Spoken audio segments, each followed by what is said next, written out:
Oh, guys, good to hear. I am so excited. Guess what? I hope this isn't about your podcast again. Why? Did you finally listen to it?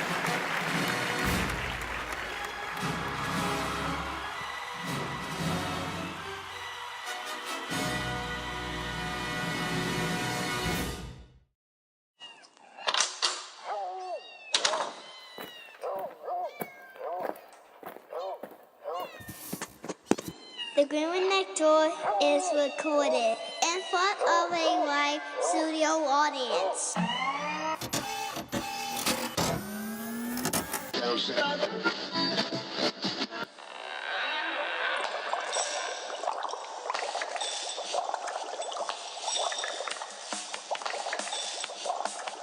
I was looking in the lab late one night when my eyes beheld an eerie sight. For my monster from his slab began to rise, and suddenly to my surprise, he did the monster mash. He did the mash, the monster mash.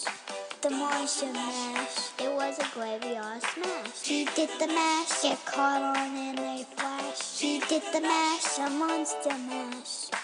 Whoa, from my laboratory in the castle east. Whoa, to the master bedroom with a vampire feast. The ghouls all came from their humble abode to get a jolt from my electrode. He did the mash, the monster mash. The monster mash, it was a graveyard smash. The monster mash, get caught on in a flash. The monster mash. Whoa.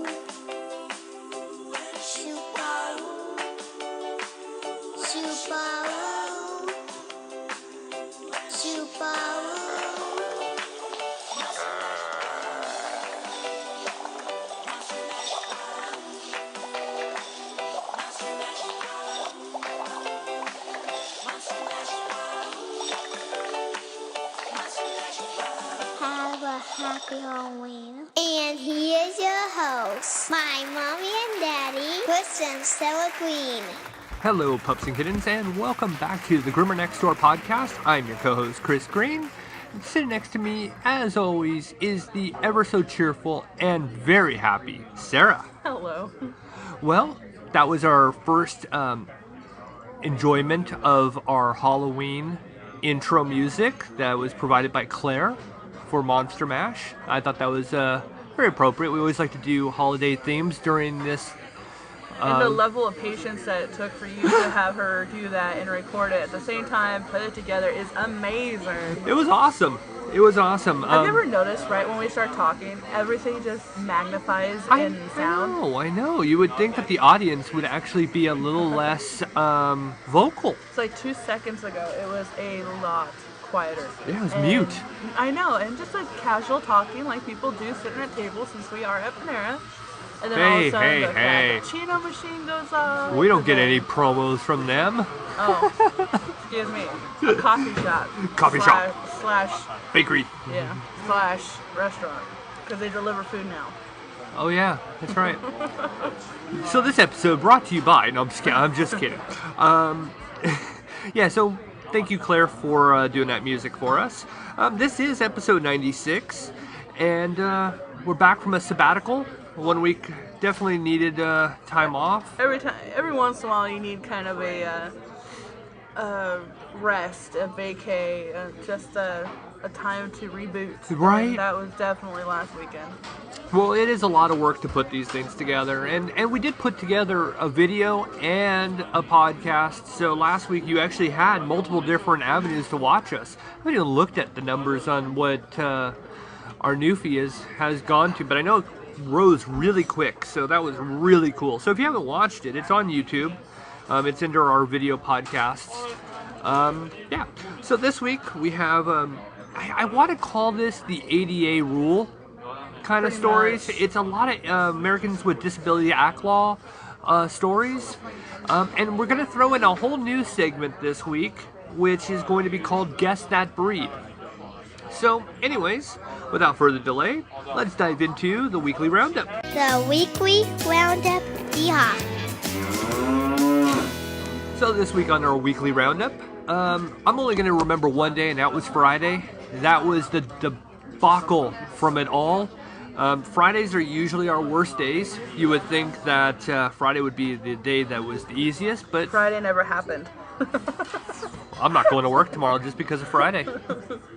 I wish that was true. That was the worst day, worst regular day of the 2 years of being here. We got bombarded, slammed, dumped on, you name it, we got. Well, it's like, okay, we always have our set amount of dogs that we groom. Right. And we try to stick to that as closely as possible. Correct. But unfortunately, Sarah, being the biggest sucker on the planet Earth, has a hard time saying no to customers.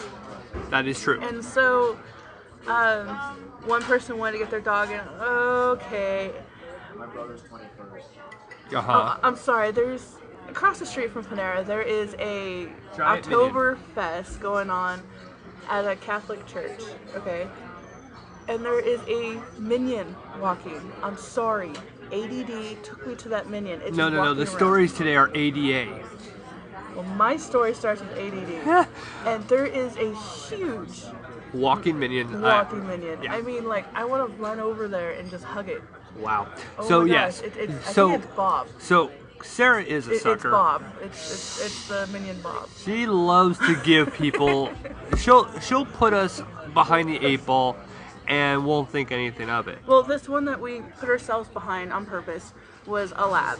You know, it's just a lab, baby. You know, bath, brush, ears, and I nails. didn't mind that because she's was- part of our soccer team, so Yeah, I have it's the no other problem with that. coach's dog, and she was taken out of town abruptly because of a death in the family. And then her dog was really stinky anyway, so she was like, "Can you just please, while they're here?" I Yes, will. okay. I will object. She wasn't as bad. I mean, They're pretty stinky. I had worse. And after being in the kennel for a little bit, pretty stinky. Yeah. But then we had, No, my one dog, my one of the 4 was supposed to be a BBN, which is a bath, brush, nails. Oh my gosh, I And forgot. and of course, as always, this is a real gripe I have. If you make an appointment for one thing, when you get there, you're gonna get what you actually ordered. Yes, because just like going to a hairstylist, you tell the person you want just a trim, and then you walk in and say, "Oh no, I want color, I want highlights, I want low lights, Right. and I want a trim." That's what I would go You're with. taking something that takes 30 minutes, and you're breaking it out to be about 2 hours. Yes. Well, it's the same thing in the grooming salon. What would have taken about 2 hours, you're asking for like 5 now.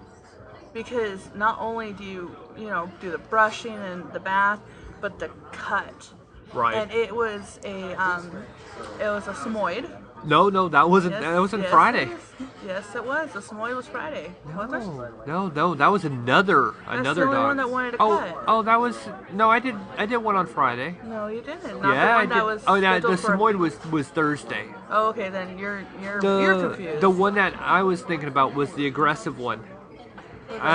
My aggressive dog, and I can't remember what it They was. wanted to cut. It was a small dog, and they wanted to cut. Yeah. Was that actually on that? Was that a plan?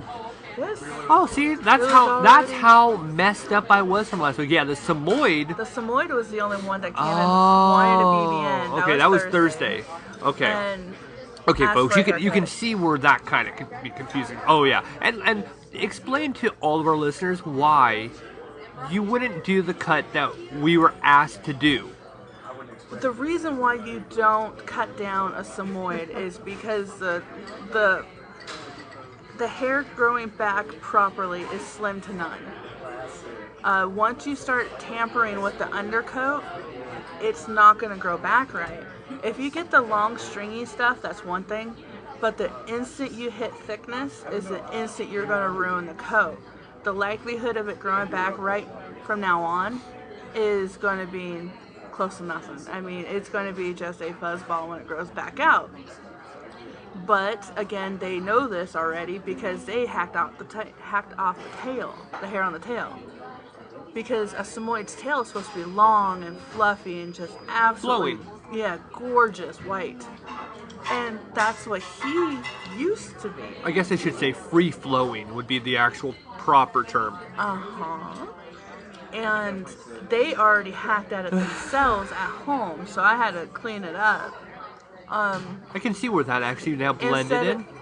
Yeah. This week was pretty nar. It was crazy. Our best day was Monday. Yeah, Monday at 8:30 was our best time Yep. of the week. Just nothing was happening at that exact precise moment. Well, without actually going through the confusions of it all, Friday, I guess, is our worst one. Even though the Samoyed, did you have more to add on that? I'm sorry. No, not the Samoy part, but on Friday, Ugh. the part that killed me.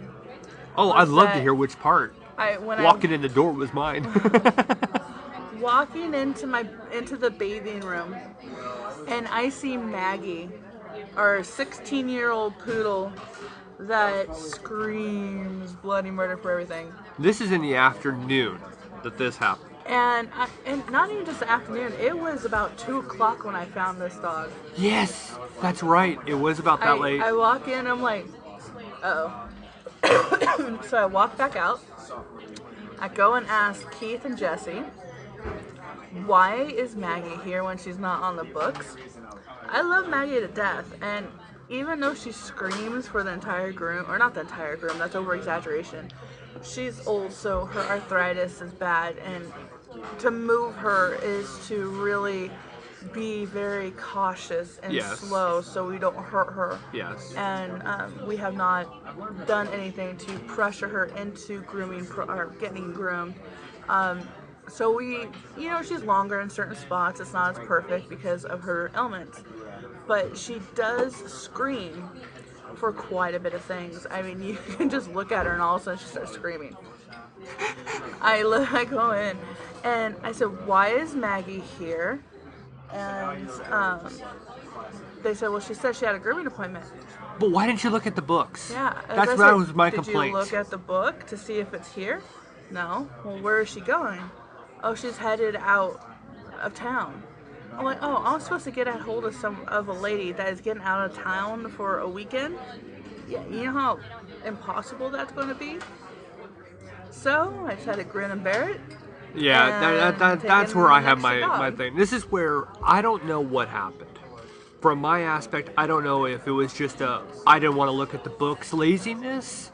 It was misinformation that one person thought they made an appointment. I don't know what happened. It could be the wife telling the husband that she made an appointment when she, honestly forgot she or didn't. Vice versa.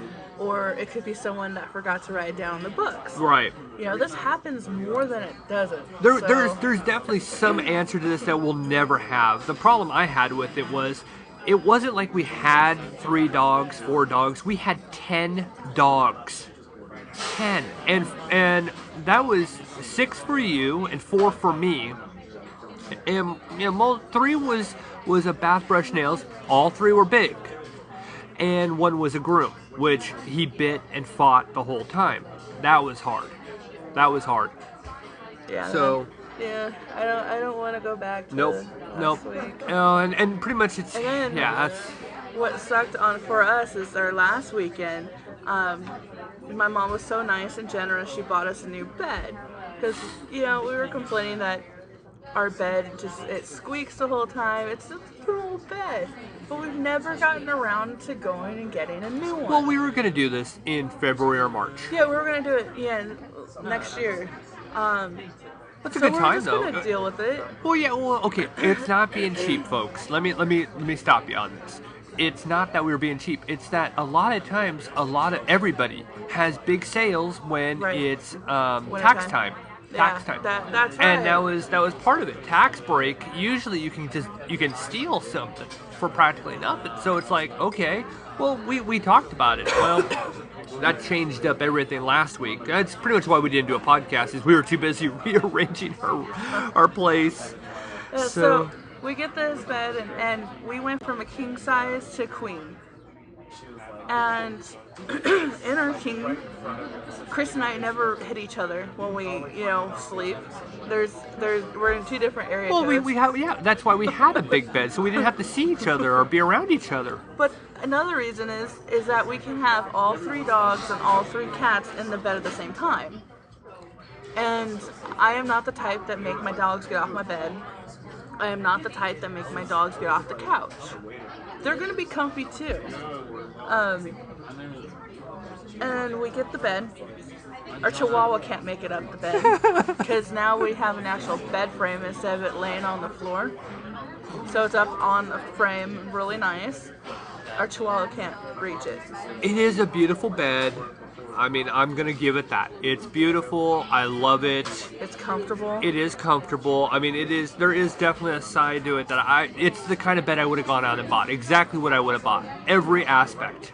But I am suffering from I want to say anxiety, but I move my legs throughout the bed to try to find Katana. Yes. Because Katana is never very far from me. Yeah. And now Katana cannot get on the bed. There is no way I'm even going to let her try to jump on the bed because of her hips.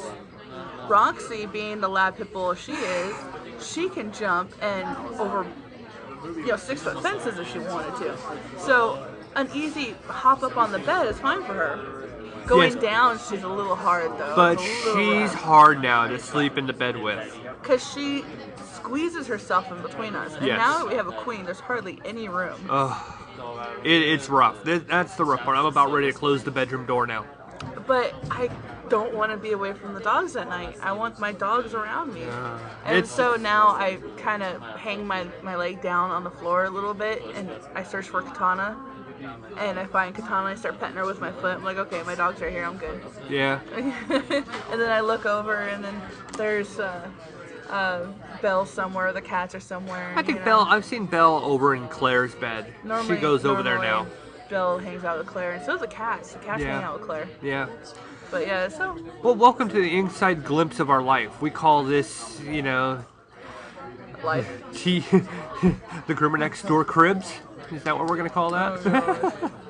All right. Wear the dog hair. Yeah. So that's been our week. On Monday we did actually have a early morning. We didn't have anything really in the morning, so we got to go home, take a nap, watch Ninja Turtles and Office Space, and then we went to work at noon. We didn't watch 2 full movies. We watched 1.5. One and not even a half. We watched part of one and part of another. Yeah.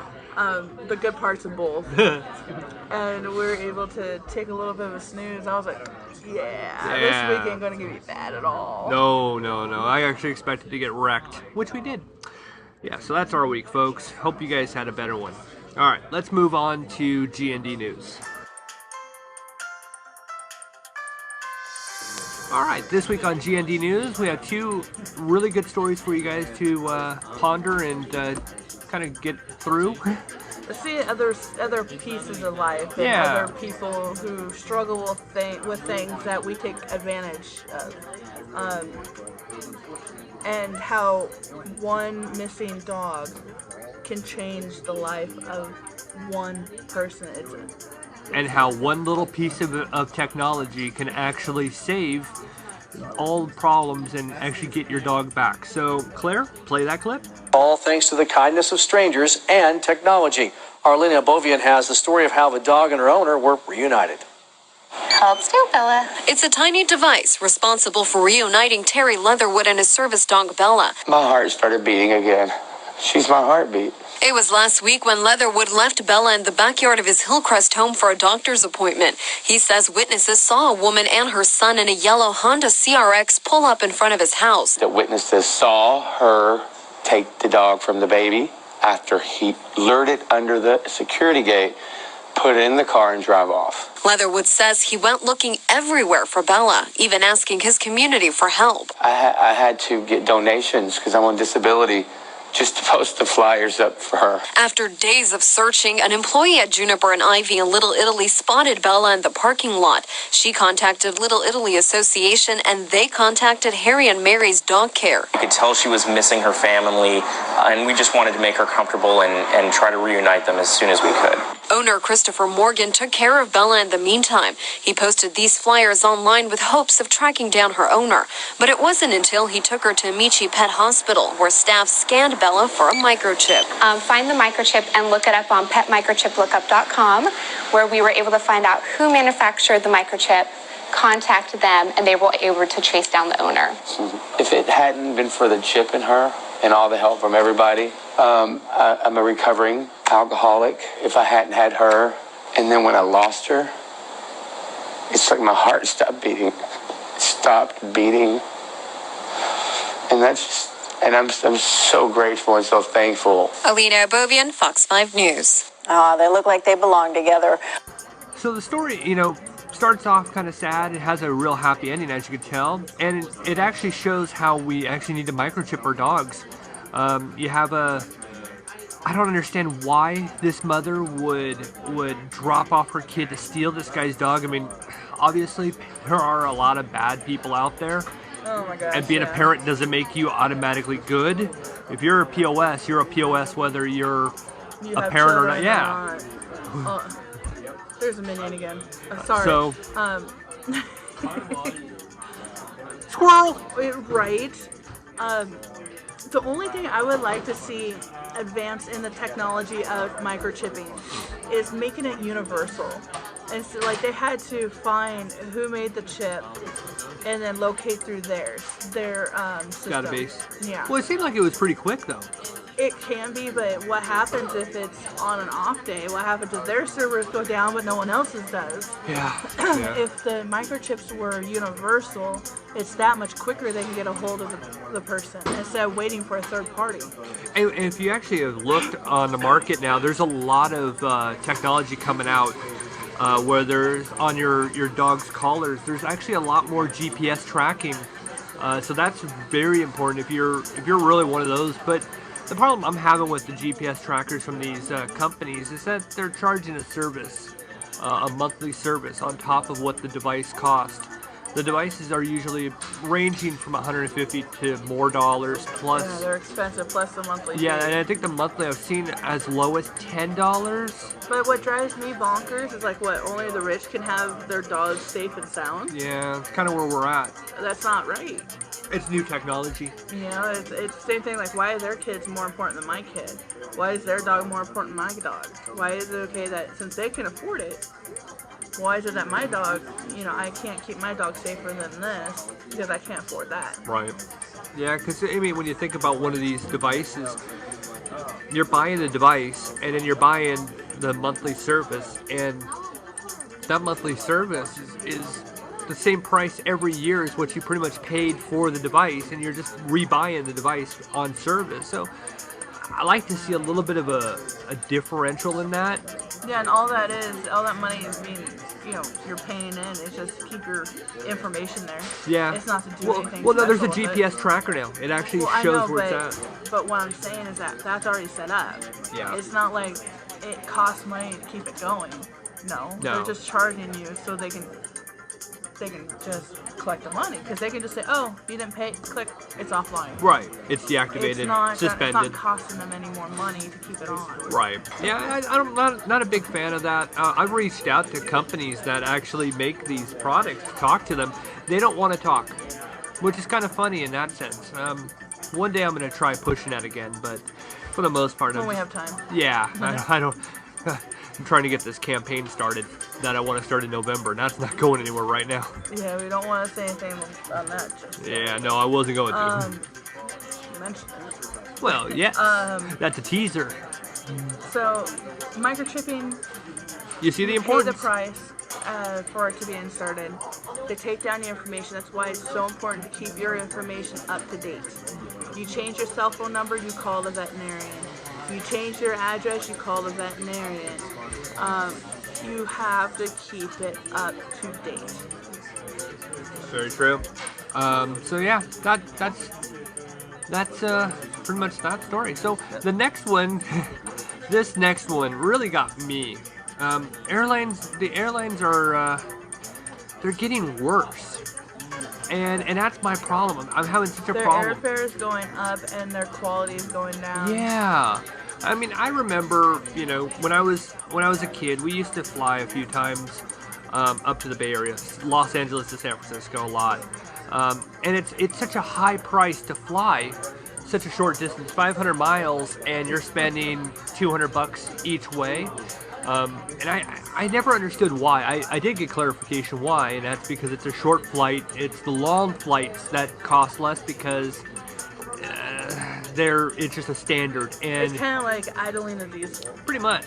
You can idle a diesel forever, and it doesn't take very much, but you actually drive the diesel, it takes forever. Yep. Or it takes all the fuel. I think it's weird. So this came from Delta Airlines. An airline I don't care for. I've been on them. There's no airline that's actually ever really made me excited, but they were kind of rude, to say the least. I'm going to play the clip, and then we'll discuss it, and it's kind of frustrating. So, Claire, play that clip. I'm Logan Tittle, and this is HuffPost News. American Airlines has issued an apology to a Marine Corps veteran after accusing him of traveling with a fake service dog and denying them a flight home. Jason Hag tours the U.S. explaining how service dogs can help wounded veterans like him. Hag was wounded while serving his country and later received Axel, his service dog, to help him manage post-traumatic stress disorder and a traumatic brain injury. Axel has saved my life. There's no doubt about that. Without any issue, the two boarded an American Airlines flight last week from Virginia to Los Angeles, where Axel was named Service Dog of the Year at the 2015 Association Hero Dog Awards. But when they tried to board a flight home, he told KGTV an American Airlines gate agent said no. The first question the guy asked me was very combative. He asked me if my dog was real, and if he was a real service dog. The two were able to catch a different flight home the next day, and the airline issued an apology, but Hag says it's not enough. He wants to work with the airline to come up with a better process for people traveling with service dogs to make it easier to fly. According to ServiceDogCentral.org, there are more than 380,000 service dogs across the country. I think my favorite part that he said is the ticket agent said, "Is that a real dog?" Really?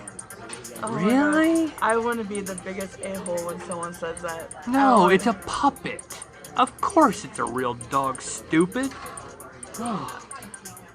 It's like all because they have a little badge sewn onto their shirt, they have something that they can abuse. I'm authority. Like, respect my authority. Right, and now when you enter any kind of airport, you have to walk on absolute eggshells. Gosh.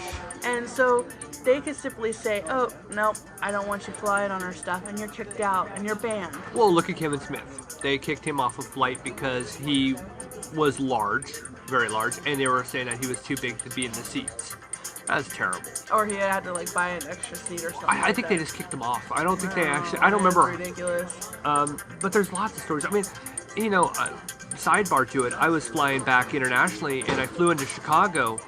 And you would think that when you fly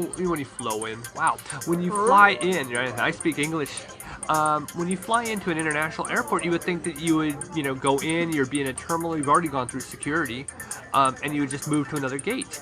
I had to get onto this tram, this monorail tram, with luggage. And I had to go all the way around to another part of the airport, another terminal, and go through TSA checkpoint all over again, which was, it was really extensive, but I had to go through that again, and it was so time consuming. I barely got to my gate. It was ridiculous, terrible. I had to ask the question of, what is wrong with air travel? You got rude people. I've been on numerous flights that have rude flight attendants. It's like, here, take my money, and I feel like I'm getting the worst service ever. I'd much rather drive. I like flying. I love flying. I just don't like the people that are part of it. I flew just a few times. Once to San Francisco when I was a kid, and then once to San Francisco when I was with you, and then... Yeah, but that was fun for you. That was a fun trip. Drunk. That was a fun trip, though. Yeah. So drunk. And you were underage. I just pointed that out. You were 20, and they were just filling your drink up and filling your drink up. It was awesome. That was a good flight. What happens when you get first class tickets? Happy flight! That was awesome. But then, from Missouri to California, that was a pain in the butt with an infant. But yeah, that's right. For the most part, I don't like to fly. I don't know, giving money to people that are quite pompous is quite annoying to me. I would much rather jump in a car that I am more comfortable in. I can stop when I want to stop, and at that point in time, the majority of the time I flew, not the one where I flew from Missouri to California, or from... Well, yeah, you had a layover in Arizona. But what I'm saying is that there's two flights that I didn't smoke, and then the time I did smoke was when you and I were we married? No. I don't know. Haven't we always been married? No, because we got married after I was 21. I thought this is. So, I was still smoking, I think. It feels like only 4 years. And underwater. at that point in time, I would much rather just drive and pull over, have my cigarette, and go. Now that I don't smoke, it doesn't matter. But still, I want to be able to come and go as I please. I want to be able to stop when I want to and see things I want versus sitting in a plane with absolutely zero amenities around me. You're paying all this money. This guy gets screwed over. Big time. Hugely. And he's going to an award show. A very large award show. And where this his guy dog just- actually won. And he gets screwed over for it. Yeah. He had everything in line like he was supposed to have in line, and all of a sudden somebody wants to feel mighty tall, you know, to a crippled person, and no. Yeah. No. Yeah, it was ridiculous. So, good job, Delta. You have, you've You done lost it. our business for I wouldn't fly. I would. There, you know, I have a no-fly list, and they are definitely an airline that's on my no-fly list. Yep. Actually, they lost it when they went in to work out my ticket that I prepaid for, and they effed me over like no other. Hundreds of dollars, and they effed me over for it. So therefore, I'll never fly Delta again for that reason. But yeah. All right. Well, that concludes GND news for this week.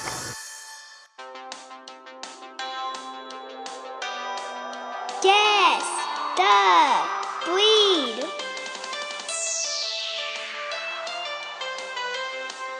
With your host, Chris Green. All right, well, this is our new segment. It's called Name That Breed, and it's our little game show version of the podcast. I'm going to ask Sarah a few questions about a breed. No, he's not. And let's see if she gets it. Now, for all of you listening at home, join in, you know, see if you can actually name this breed as well. So, Yell it out in the car. yeah, or at work, or wherever you are. Okay, so are you ready? Sure. All right. This breed is got fur. No, just kidding. This breed poses a double coat with dead straight undercoat and a thick outer coat. Anything yet? Ring Then that. you just named off like 7 I or 8 know. different. Oh my gosh. Okay, this dog is renowned as a loyal dog and also intelligent. The loyalty of this breed establishes its breed and truly loyal to their owners. Okay, that narrows it down a little. The breed stands anywhere from 24 to 26 inches at the withers. Female, let's pass that through. That's just not going to work. The coat. There's 5 colors: red, fawn, sesame, brindle, and pure white. Oh, you're a jerk. Oh, you're a jerk. You just threw up a bunch of more questions. I told you this would be a fun Okay, one. name the colors again. Oh, now you ask for the colors again? I don't know. I've already moved. Red, fawn, sesame, brindle. What color is sesame? I'm guessing a light brown? Why did they just say light brown? Because it sounds better to say sesame. Brindle and pure white. The pure white, actually, I would throw up one breed, but it would be wrong. Anything you want to you get ready to ring the ding ding? Okay. Let's see. The large breed, Perfecture, where it is. Let's see. That's not gonna work. Shouldn't you have these questions already mapped out? Well, this is the very first episode. Okay. Okay. Professor. Recent DNA analysis found that this breed was among the most ancient dog breeds. Oh, God, I told you no ancient breeds. Ancient meaning how ancient? I don't know. Oh, God. Okay. Let's see. I will give you the origin of one. Canadian, American, and Japanese. Canadian? Yeah, it actually says Canadian. Well, only 2 that I know is Nikita. Is that your final answer? The American and Japanese. Is that your answer? And they come in more colors than that, though. Well, that's what I got. Is that your answer? There's more colors than that, though. And that's what I have. No, there's People do not argue with Alex Trebek. So why are you? have the glasses. So why are You're you? getting the gray. So I've had the gray for a long time. don't I get to ask questions? You can ask a question. Do I own one? Yes. There's the Akita. Yes, there it is. I'm like, there's more colors than that. There's a silver overlay. There's a black mask. There's all sorts of colors. I promise that I will actually be better. Canadian Akita. It says Canadian. It says Canada. I'm gonna Google what a Canadian Akita looks like, because that's it has a red maple leaf on it and it plays hockey. Oh dear Lord. No? Well, for all of our Canadian fans, I'm pretty sure that you guys all found that funny, and trust me, I mean that because it is funny. Is it a Canadian American Akita? I don't know. That's what it said. I only have the stuff that's put in front of me. All the dogs I see, they look just like American Akitas. Oh, I'm pretty sure it does. They are. Yes. That means it probably the most bred is the American Akita up in Canada. There you go. Well, look at the Newfie is actually a Canadian. It origins in Canada. Right. So there you go. I thought I would throw you an easy one this week, and next time I promise to have a lot more detail. But it was something I threw together this time. I was like, do I own one? Well, thank you everybody for playing Name That Breed. All right, now on to our main story of the week. Now you found it, so I'm going to give you the opportunity to explain it.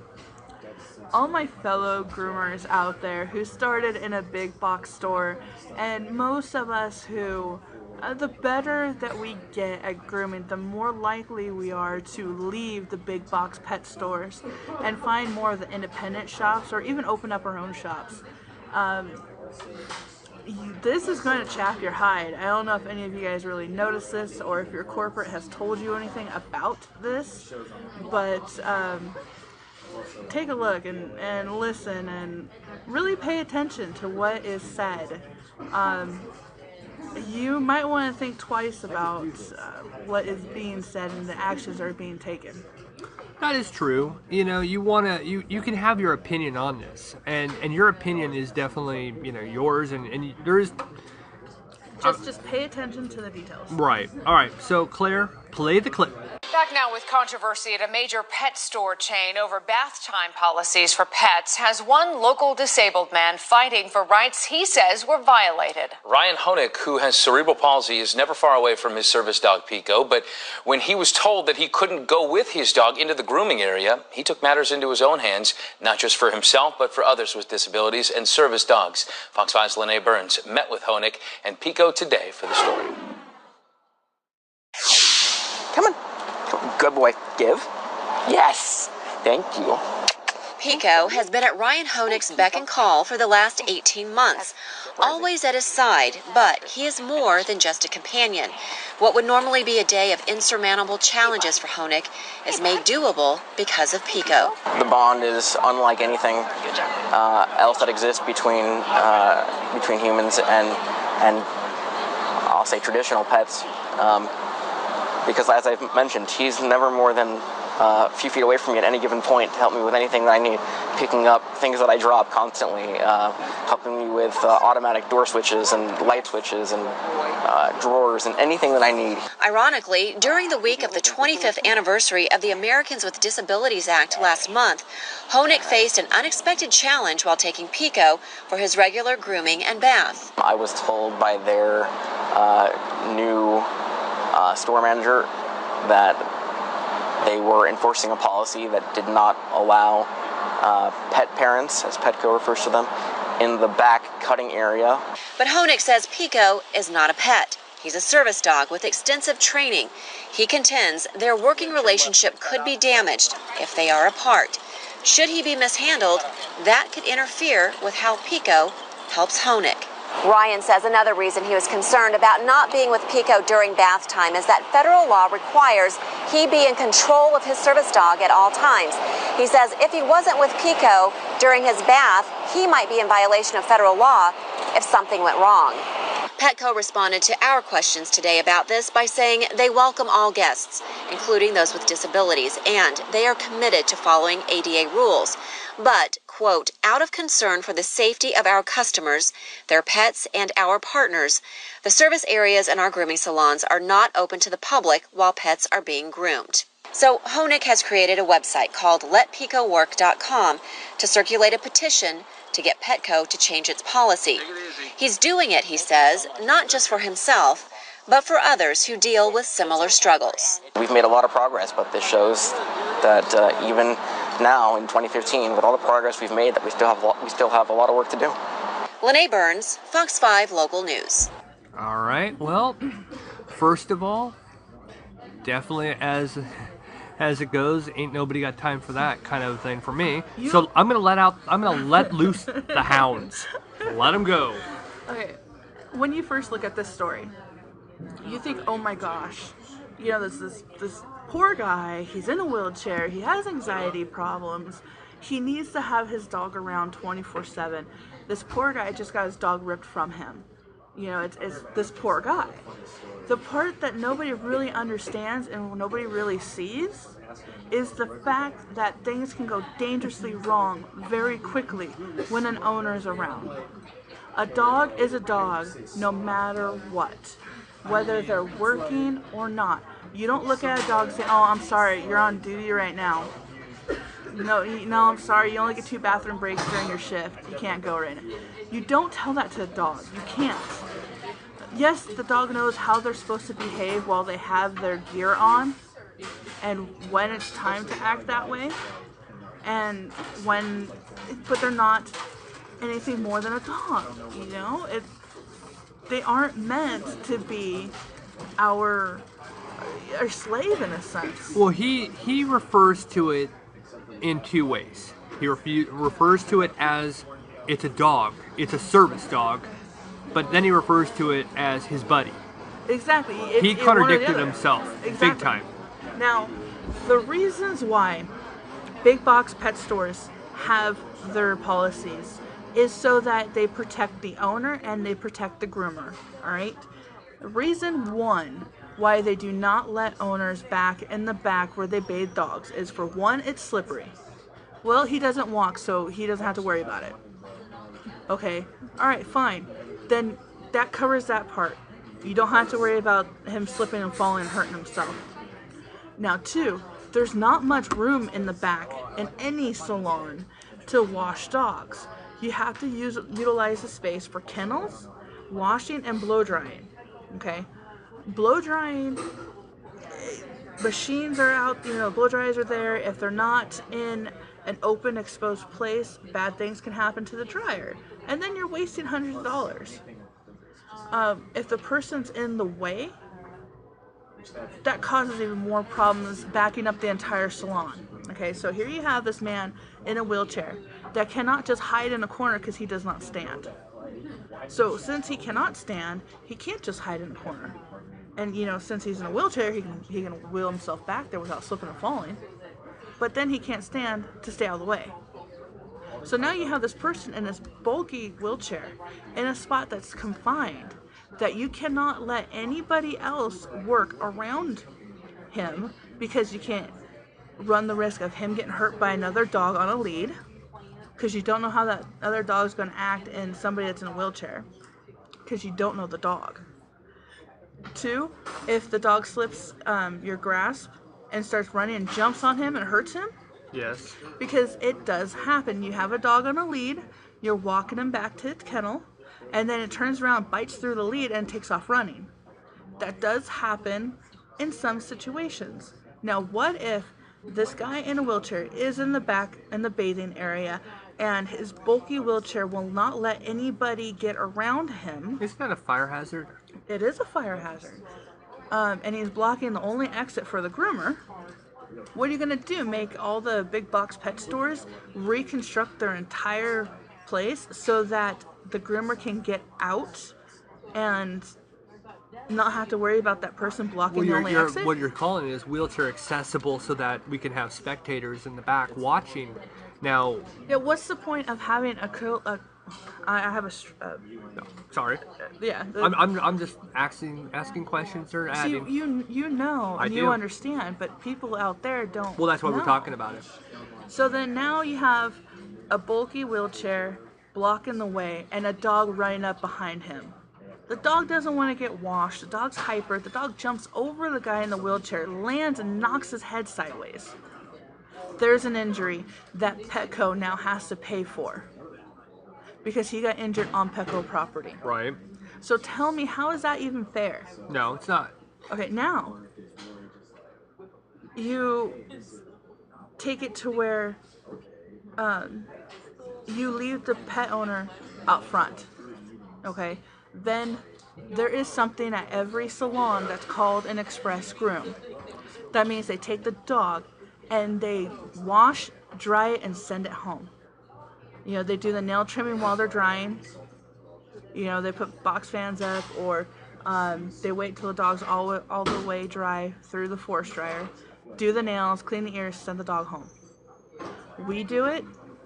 I know for a fact PetSmart does it, and I know for a fact Petco does it.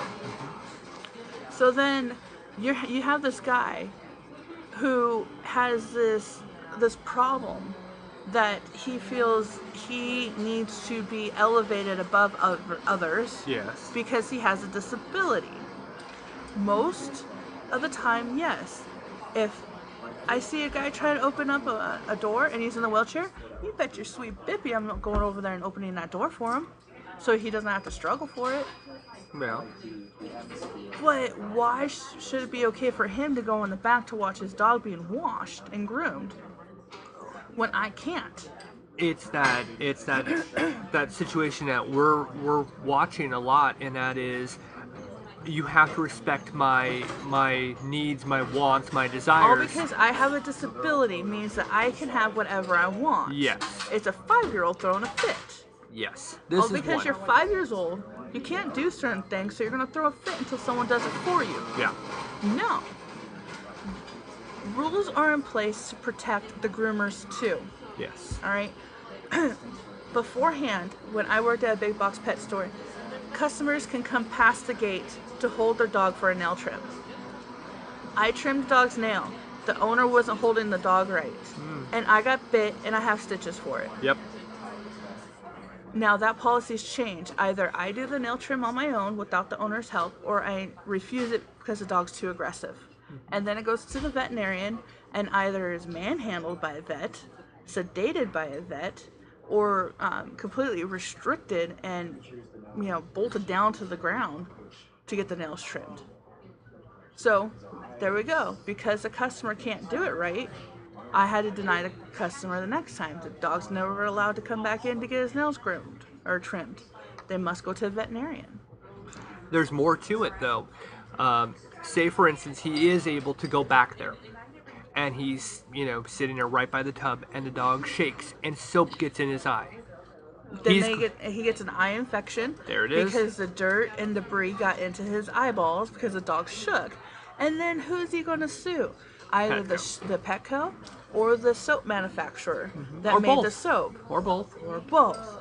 Now, what if the dog jumps up on him while wet, or right after the nails were freshly trimmed? Knocks the chair over, knocks him to the ground. Knocks him to the ground. The water rusts his wheelchair because the dog's shaking all over it and the water's all over his stuff. Okay. Yep. And then the dog was never ripped away from him. Yeah. Well, this is where media loves to mess with the story. Instead of telling the story in a vanilla manner of telling the story, they make it sound so much worse. Exactly, so that they get the ratings. I mean, it's Anchorman all over again. But the dog was never ripped from the owner. I guarantee you, no groomer went out and grabbed the dog and said, "He's getting checked in. Let's go," and pulled the dog away from him. And told the guy to leave. That didn't happen. The guy had to have relinquished control to the groomer, signed a paper saying that he's releasing the dog to the groomer, and the groomer went on their way. Another thing too, when dogs don't want to do something, most of the time they're going to do whatever they can to stop doing it. And with an owner there, it makes that intense Situation? situation worse. Most of the time we get a dog in the bathtub, we calm him down, we baby talk him, we pet him saying it's okay, don't worry, we're going to get this. And our mannerisms become theirs. Well, our calm demeanor becomes theirs. Yes. But then you have an owner there. The dog knows he's supposed to be right next to him at all times, is trying to get next to him, and somebody's stopping him from doing the job that he's supposed to be doing right now. And who becomes enemy number one? The groomer. The groomer, the one that's stopping him from getting to the spot where he's supposed to be. Well, what you're referring to is, say the dog is got its lead around its neck, and it's hooked to the wall, facing the owner. That's fine, but you're gonna have to turn that dog around. So you're gonna have to change its direction. And you have to get the other side washed. And you can't move the guy in the wheelchair because there's not enough room. And most of the time in any grooming salon, tubs are up against the wall. Yes. So you have to switch them from one to the other. Right. So I have never seen a salon where the tub is freestanding in the middle of the place where you yourself move around the tub. Yeah, no. No. That's not how it works. So what's going to happen is once the dog is actually changed to a different direction where it doesn't see the owner, the dog is going to fight. And it's going to do whatever it has to do to get loose because now it can't see the owner. It's a service dog and its job is to protect the owner. And now, the owner over there saying, it's okay, buddy. It's okay, Spike. It's okay. They're just looking. They want to look. They want to look. They don't know words. Right. And they don't understand it. So all they understand is that my owner, my boss, if he wants to refer himself as the dog's boss, as he said that he's master, whatever, he wants to get to him. Right. So he's going to do everything. And by trying to move his head towards the person, he can get his toes caught in grates. Yes. And bust his toes. Bust his toenail off. It could hurt the groomer's back because you're trying to get the dog to stand still and be in a safe position. It could hurt the groomer. And you don't know what this dog's demeanor is. So then here's the next part. And this is the underlying spots that I know would happen. This guy would nitpick everything that would be going on. Well, why are you doing this? Well, why are you doing that? Oh, you should do this. Has no knowledge whatsoever of what's going on, but I guarantee with this disposition that he's putting out, he's going to be second guessing everything, demanding. And then when the blow dryer's on, why is that happening? The blow dryer is so loud that most groomers start losing hearing. I went 5 years without earplugs, and then I went to earbuds. No. Well, you did the muffled ones. Yeah, the earmuffs. Yeah. And then I went to listening to music. Now my hearing is still kind of busted, but I still can hear versus hearing the loud motors of a dryer constantly, the loud barking of dogs.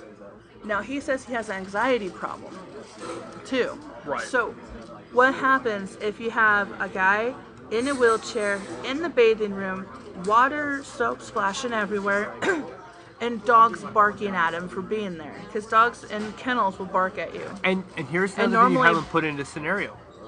Other groomers are bringing other dogs back. Yep. So how are they going to bring the dogs back? I already said that. Did you? I didn't catch that part. It's how can a groomer work around this wheelchair? But I'm just saying, I'm making it more of an in-depth. Yeah. More dogs are coming in. If somebody in a wheelchair wanted to come into our salon to do that, there would be no way because there's not enough room. There's not any room in any salon. Where I went to school, you couldn't do that there.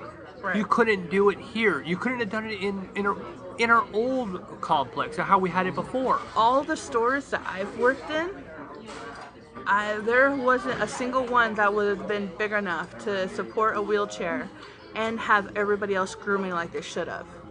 Now, and then, so you got the blow dryer going crazy, hearing problems, and you got dogs barking at him. And you know he's going to be petting the dog the whole time, or doing something with the dog. He's not going to care. So let me get through this point. Go ahead, I'll stop. I have a hard time getting through points if I'm in a.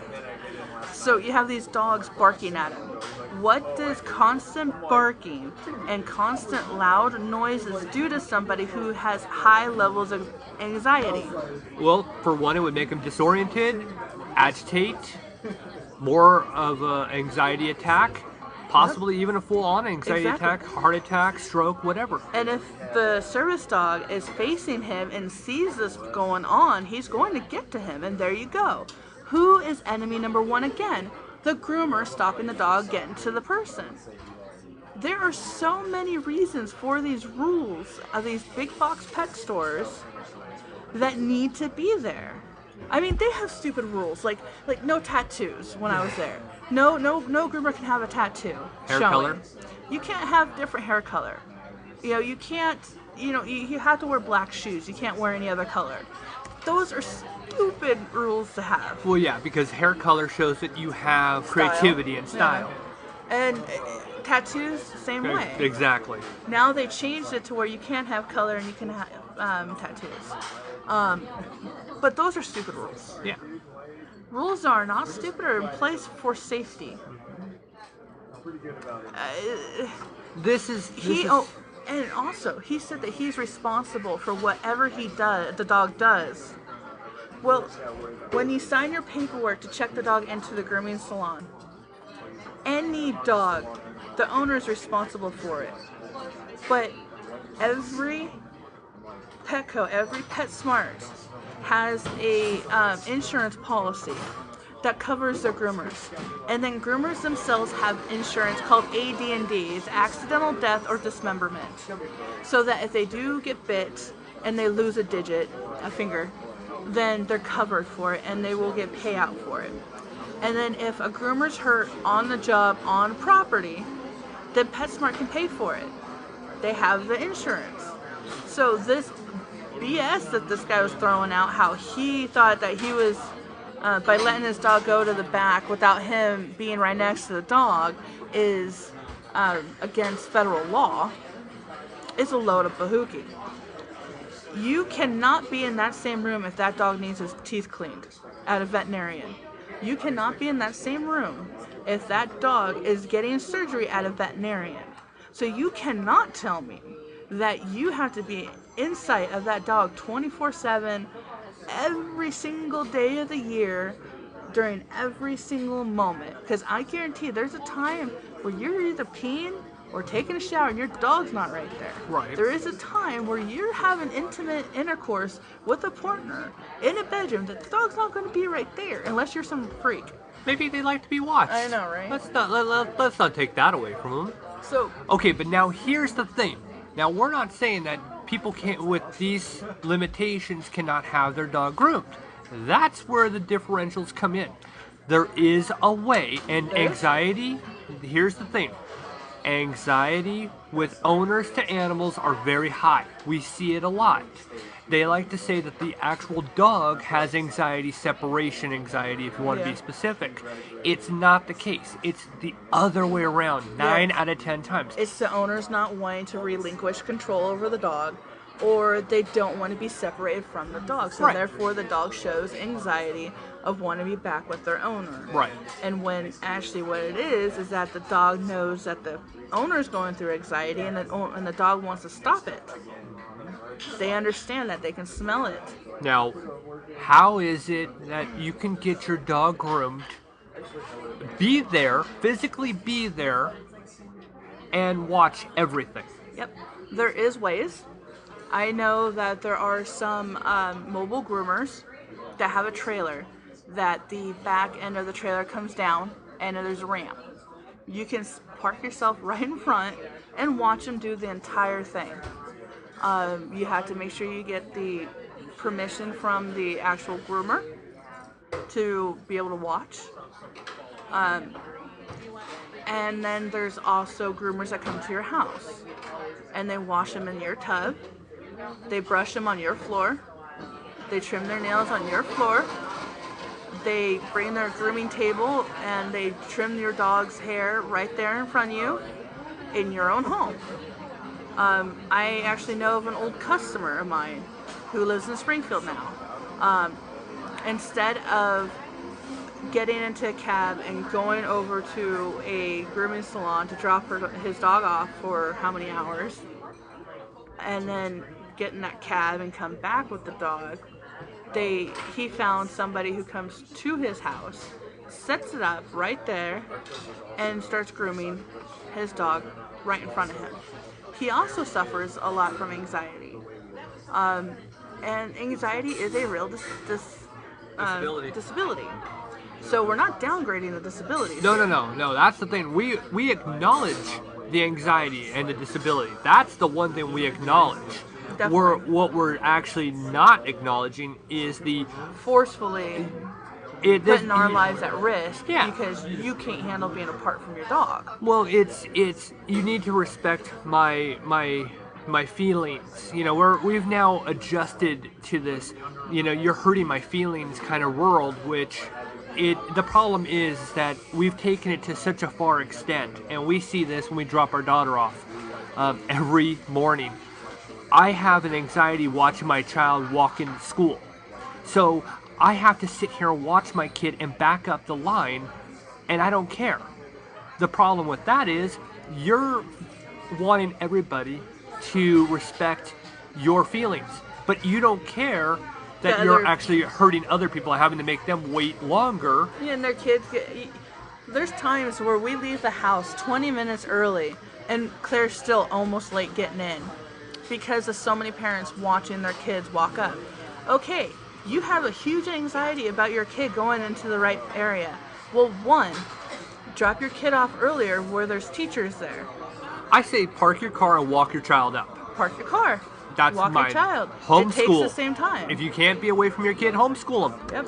But the problem is that it's not like it's going to help your kid much having a good life, but well, I mean, because your anxiety, you're holding your kid ransom in a sense to his own life. But the problem that happened here is that these people are expecting us to respect their feelings. They don't care that they're infringing on our lives.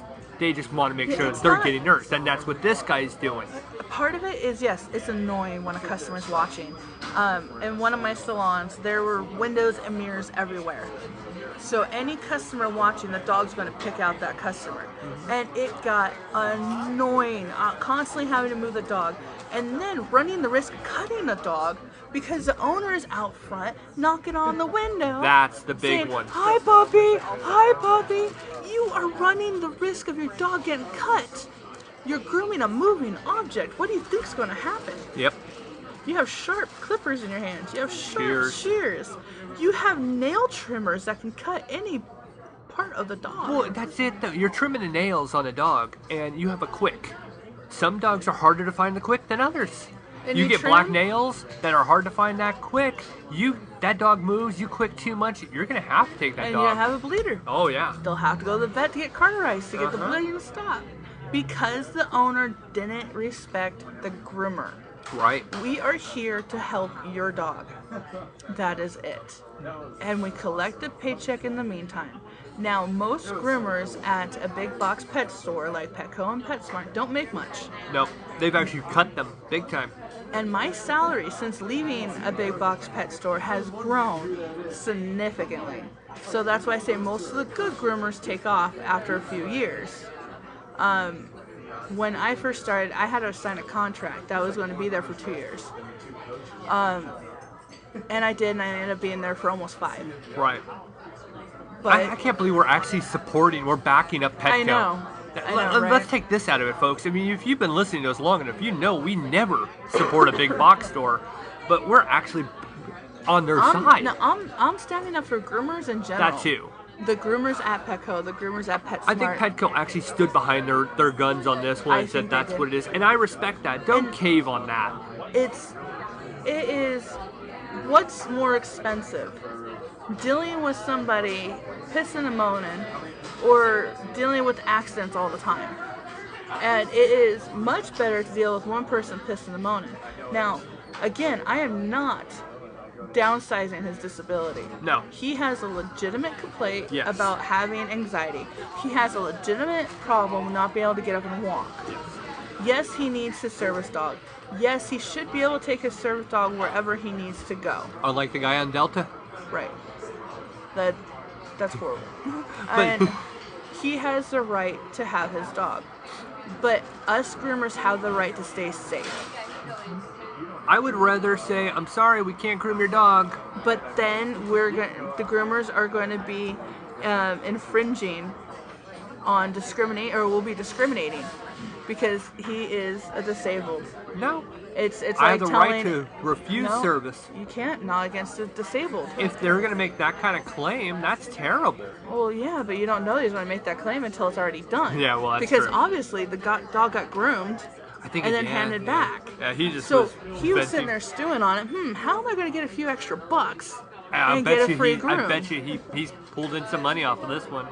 So now there's this huge petition going around. It's ridiculous. I'm sorry. Yeah, I read some of the people's comments. It's They like, are so ignorant. And remember, folks, ignorant isn't stupidity. Okay, there is two different levels. Stupidity means that you know what is right and you go completely against it. You're just being stupid. But being ignorant means that you don't know what it's like to be a groomer. Let me inform you. And then make your judgment. If you're just talking out of your backside, you're being ignorant. And you know what's great is that we have a lot of people who actually listen to the show who are up and coming, groomers, or they're inspired to be groomers. These are the things that you yourself will face in your grooming career. Yep. I have one window leading into our salon, and that has a covering over it that you can see in, but you cannot see out. Well, humans can if you kind of look at it right. Dogs can't. So they can't see who's standing out there watching the dog getting groomed. But the owner is more than happy to stand behind my shoulder on the other side of that window watching me groom because I have nothing to hide. I'm not going to do anything wrong, and there's nothing I do is going to be questionable. So I have no problem airing my grooming out to everybody.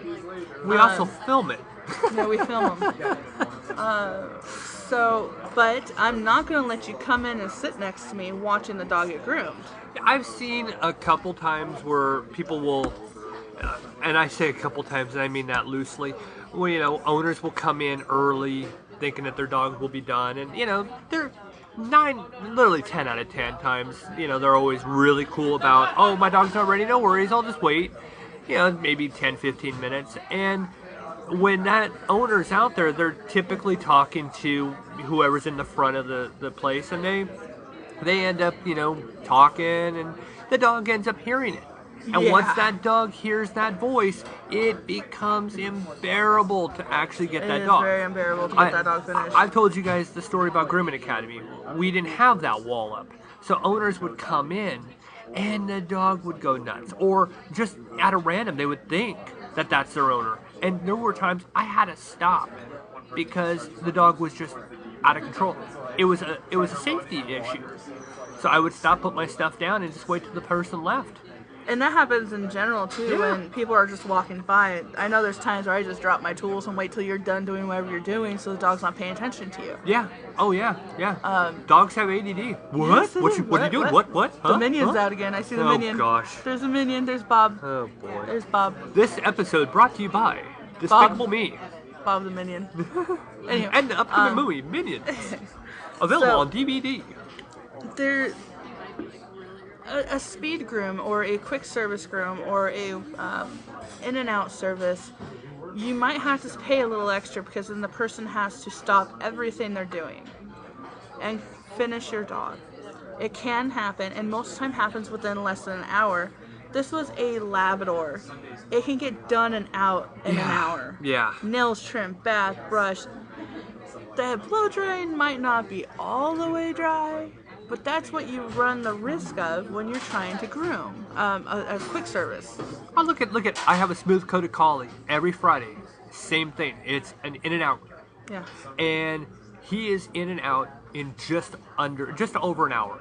Yeah. And that's a lot of work. And the reason why he has to get in and out is because he starts chewing on himself. Yes. So if he's going to be with us for a longer period of time, if we just can't do it, because he comes in on a Friday, of all days, a Friday.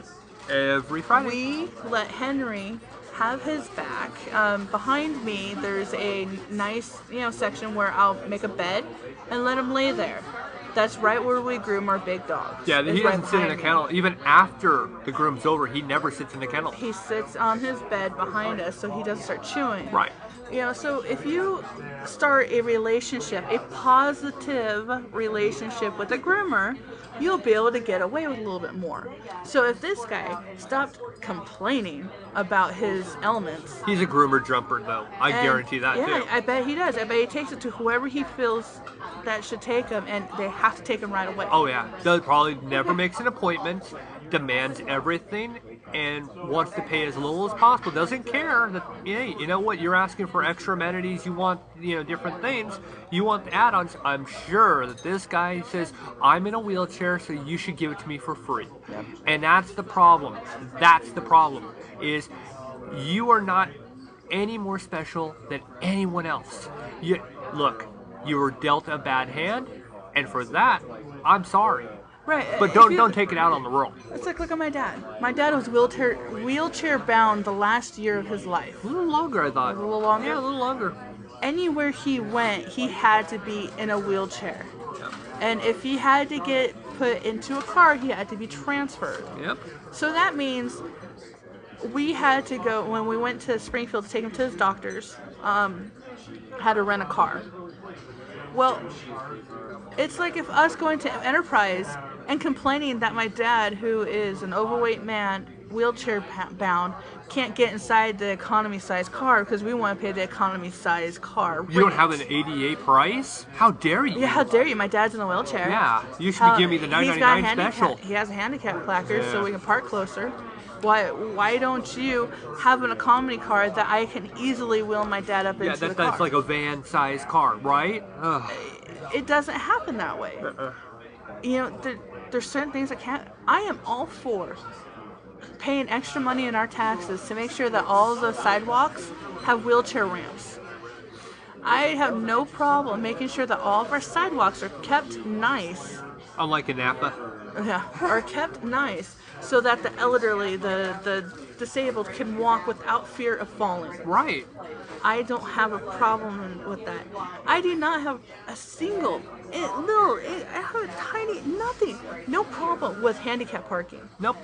I have no problem with pregnant women parking. Yeah, I was going to say, maternity I have parking. no problem with wounded warrior parking. I wish there was more. I've only Right. seen a couple places. I will be more than happy to walk further in the pouring rain with my two legs than to park closer and have to see an elderly person or a wounded warrior person or a pregnant woman walking further. I I'm have with no you. problem helping out the disabled. I have no problem getting a dog done as soon as I possibly can for someone who has anxiety issues. And look, But we you see it all the time. But you cannot be in my salon while I'm doing it. You just can't. I respect your disability, respect my career, respect the fact that I know enough to say it is unsafe for you to be here right now.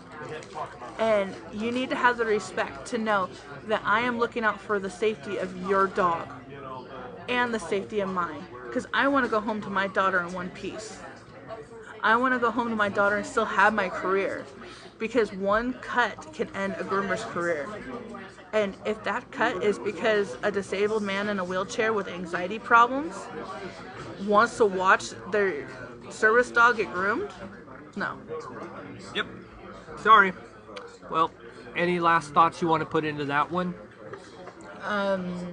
No, just don't sign this petition until you know exactly. Yeah, know your facts. I mean, I see petitions all the time come around. And look, some of them I agree with. This one, he's just a bonehead. Yeah, he wants more and more and more, and he's feeling jaded for what he has, and this Or is, doesn't have. Exactly. Well, I'm not a millionaire, so you know what? I'm going to sign a petition that says I should be a millionaire. Trust me, people are out there trying to take the millionaire's money already. Yeah, trust me, that's already been in full swing for almost a decade? 8 years now. Yeah. Just saying. Well, I want to congratulate you. You're 18 weeks smoke-free. Well, thank you. That is awesome. So you got to get commended for that one. I appreciate it. I've had a couple like, oh my gosh, I want to go out for a smoke. but never really had the urge to. Like, normally I go outside for a cigarette in between grooms. Now I don't care. I just go and grab my dog and work. What And she yet means by that is, Chris, go get me my dog. No, I go get my own dog. But I was watching Titanic the other day, and Leonardo DiCaprio's character, was it Jack, was laying outside on a bench, smoking a cigarette, looking up at the stars. I'm like, I had something similar like that, but that was camping. I was laying in the back of a truck bed, smoking my cigarette, looking up at the stars. That was so much fun. Now I want to smoke. Wow. Oh, wait, no. I can't. Wow. Yeah. And on that note... And I have to say congratulations to one of my customers and dear friend. Her name's Donna.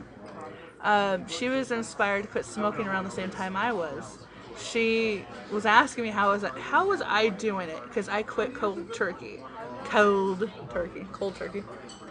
and eventually she decided to quit cold turkey.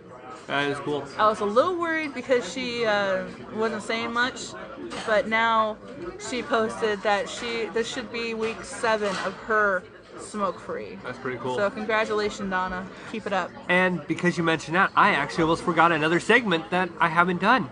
We need to have a moment with Claire. Buddy, your boy, make a big noise. Playing the street, gonna be a big man someday. You got mud on your face, you big disgrace. Kicking your can all over the place. We will rock you. And now, a moment with Claire. Hello, everybody, and welcome to another edition of A Moment with Claire. I'm sitting here right now. It is September 26th, and you just got done with your second soccer game of the season. How was it? Good. Guess what? What? We got 2 games. We won 2 games, and Josh Brown and the Minions just got 2 points again and again. Coach Brown wasn't on the Minions team today. I know, but the first Saturday. That's right. We did beat them on the first week, which was last game. But this game you played against a yellow team that they called themselves the Minions. And you guys did really well. Yeah, I did some passing. And what else? My groomer of the next door dad, he was telling me to follow a yellow kid that is the Minions. Yeah, I told you to stay near him and shadow him so that he couldn't be open for the ball. Yeah, I was shadowing him just like a real shadow. Yep, just like a real shadow. So what else did you learn today on the field? That we can't sit by Clara anymore, that our names get squished together and mixed up. No, yeah, it can get confusing. Well, you guys did really well for the second time. We got more practice to do. Practice again at the end of the week. Anything else you want to talk about? No. How's school going? Good. Okay. Trevor, on Friday, Trevor has been good. Oh, yeah? He was on blue. Well, good for Trevor. I'm glad. All right, well, we got your school photo in. That was really cool. Yep. I love it. I think on 1st, 2nd grade, and 3rd grade, and 4th grade, let you get some photos and let your parents see your photos. That's every year that you're in school. Yep. All right, well, that's all for this edition of Claire Corner. Hope you guys all enjoy. Well, it is October 3rd, and Claire's 3rd soccer game of the season has just finished. It's so hard to believe that we're that far into the season already. So tell us about your game. It was good. It was great. It's really good. I got some goals. Yeah, you were actually denied a goal that should have been counted, which, you know, in this league they don't count them. So you really did score the goal, which is awesome. You played well. Tell us more about the game. Well, there was a people blocking the net when I was trying to get a goal. And, but it didn't block me, but I got a goal. Right.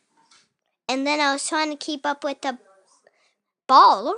Mm-hmm. And then I was running real fast to try to get the ball.